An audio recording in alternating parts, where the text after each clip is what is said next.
Hello friends, राजकाय special स्वामी भक्ती या चॅनलवर मी तुमचं पुन्हा एकदा नव्याने स्वागत करते. तर आज आपण आपल्या व्हिडिओमध्ये एक कथा पाहणार आहोत. ही कथा तू शेवटपर्यंत नक्कीच ऐक, कारण तुझ्या मनातली इच्छा आज पूर्ण होणार आहे. तू जे काही देवाकडे मागशील ते पूर्णच होणार आहे. ह्या कथेमुळे तुझं आयुष्य नव्याने सुरू होणार आहे. तुझी गरिबी, तुझे दुःख, तुझ्यावर असणारे कर्ज हे सर्व काही नष्ट होणार आहे. किती मोठी जरी पनवती तुझ्या मागे लागलेली असेल तर ती सुद्धा आता एका सेकंदामध्ये सर्व काही जळून जाणार आहे. तर आपल्याला माहितीच आहे की आजपासून पितरांचा महिना सुरू होतोय. ठीक आहे, तर त्याविषयीच आपण आजची कथा पाहणार आहोत. चला तर मग कथेला सुरुवात करूया. ही कथा तुम्ही पहिलेपासून शेवटपर्यंत नक्कीच पहा, तरच तुम्हाला या कथेचा अर्थ आणि तुमच्या दुःखापासून, तुम्हाला तुमच्या गरिबीपासून कसे मुक्त होता येईल हे सुद्धा समजेल. त्यामुळे कथा अर्धवट पाहू नका बरं, पूर्ण पहा. सीतारामपूरमध्ये 2 भाऊ राहत होते. त्यांचे आई वडील मृत होऊन खूप वर्ष झाली होती. मोठा भाऊ शहादू खूप श्रीमंत होता, त्याच्याकडे खूप जमीन जुमला होता. लहान भाऊ महादू मात्र खूप गरीब होता. त्याच्याकडे तर रोजच्या खाण्यापिण्याचेही वांदेच होते. कसा बसा आपला आलेला दिवस ढकलत होता. शहादूच्या पत्नीला संपत्तीचा खूप गर्व होता, तर महादूच्या पत्नी मात्र अत्यंत साध्या मनाची होती. आनंद चतुर्दशी झाल्यानंतर भाद्रपद महिन्याच्या वद्य पक्षात पंधरावाडा आला. तेव्हा शहादूच्या पत्नीने त्याला सांगितले की आता पितृपक्ष सुरू झालेला आहे, तर आपल्याला पितरांचं श्राद्ध केलं पाहिजे. तेव्हा शहादू म्हणाला, हे व्यर्थ काय आहे, यासाठी उगाच पैसा वेळ खर्च करून काय फायदा, उगाच काहीतरी बडबड करू नकोस. परंतु त्याच्या पत्नीने त्याला समजावले की आपण जर पितृपक्षांमध्ये पितरांना जेवू नाही घातलं तर आपल्याला गावातील लोक नाव ठेवतील. त्यामुळे आपल्याला पितृपक्षामध्ये पितरांना जेवू घातलं पाहिजे.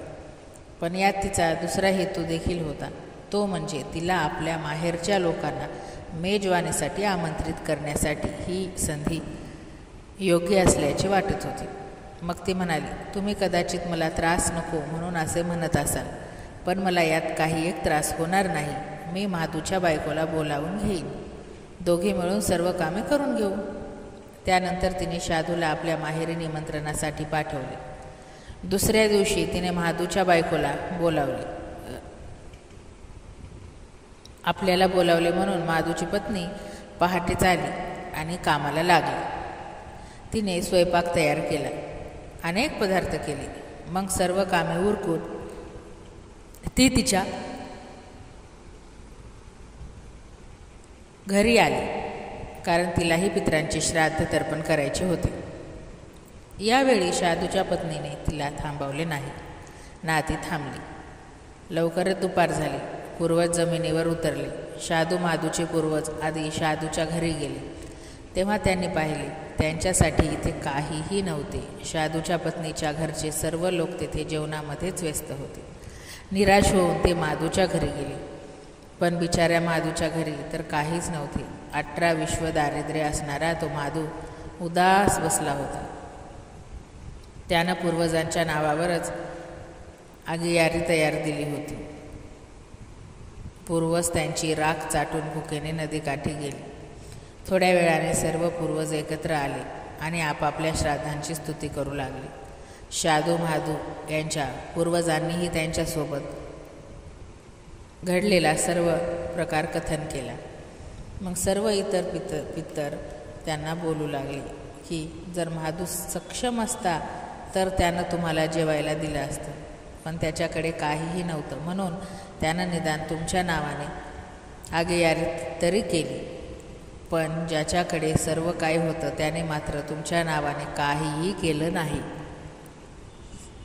तुम्हाला घास आगेयारी ठेवली नाही.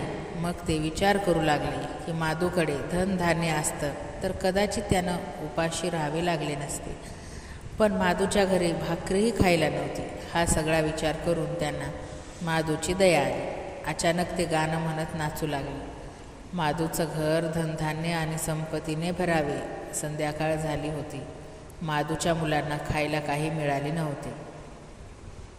बिचारी पोरं रडत रडत आईकडे आली. त्यांनी आईला सांगितले, आम्हाला भूक लागली आहे, आम्हाला काहीतरी खायला दे. आज लोकांच्या घरी पंचपक्वान्न बनले आहेत, आम्हाला पण दे, खायचे आहेत.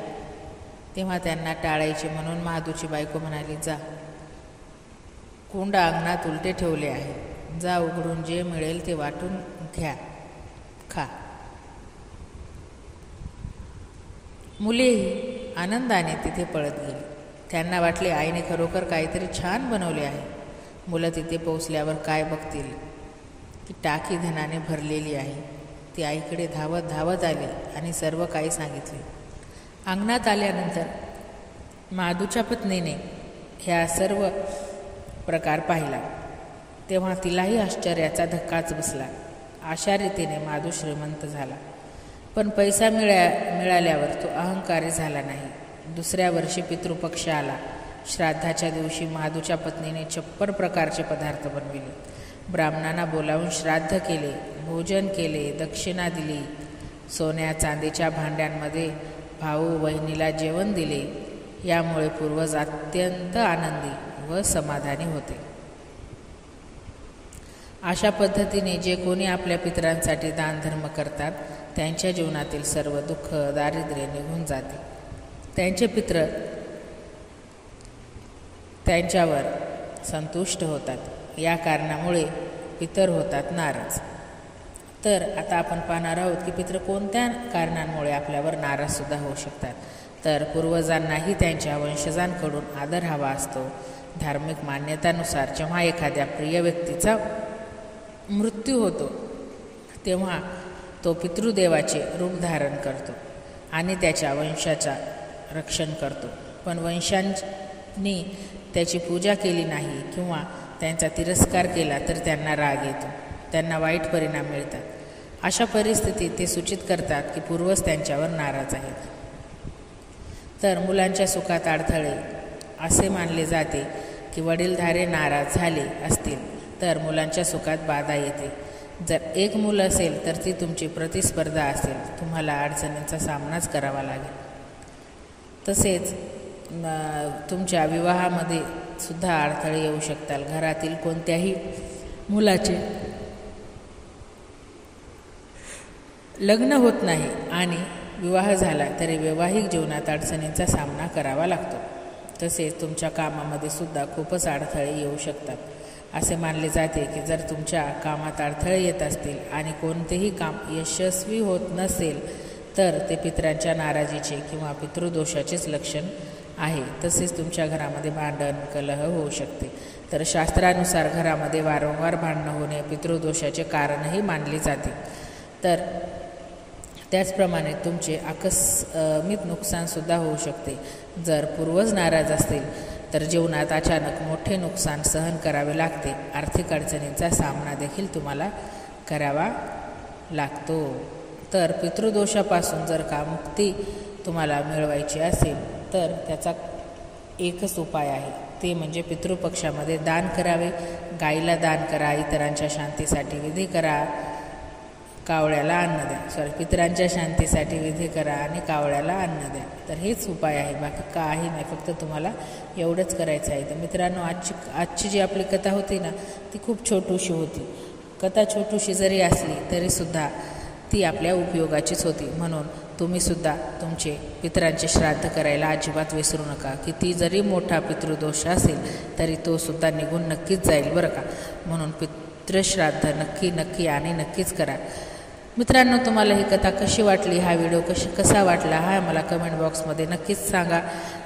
आणि जर का व्हिडिओ आवडला असेल तर लाईक करा, शेअर करा आणि नवीन असाल तर नक्कीच माझ्या चॅनलला सबस्क्राईब करा, म्हणजे असेच नवनवीन व्हिडिओ तुम्हाला पाहायला भेटतील. आणि हो, बेल आयकन प्रेस करायला मात्र अजिबात विसरू नका, म्हणजे माझ्या व्हिडिओचं नोटिफिकेशन तुम्हाला लगेच येत जाईल आणि व्हिडिओ आल्या तुम्हाला पाहता येईल.